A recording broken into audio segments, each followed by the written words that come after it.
మీరు 3 సార్లు ఎమ్మెల్యేగా ఉన్నప్పుడు ఇక్కడ ఇండస్ట్రీ పరంగా ఏమి ప్లాన్ చేయలేదు? ఇండస్ట్రీ పెడతానికి ఇక్కడ పెద్దగా అవకాశాలు లేవు.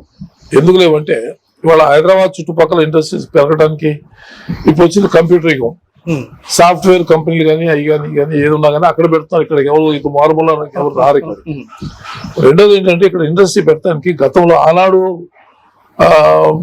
పొల్యూషన్ పర్మిషన్స్ ఇట్లాంటి పర్మిషన్స్ కొంత సరళీకృతంగా ఉండేవి. కొంచెం ఇక్కడ ఇండస్ట్రీ పెరగాలని చెప్పి అప్పుడు సర్సిల్క్ ఎస్పీఎం అక్కడ ఏసీసీ ఆ పైన పోతే కొన్ని కెమికల్ ఫ్యాక్టరీ అని పెట్టుకో పర్మిషన్ రావడం జరిగింది.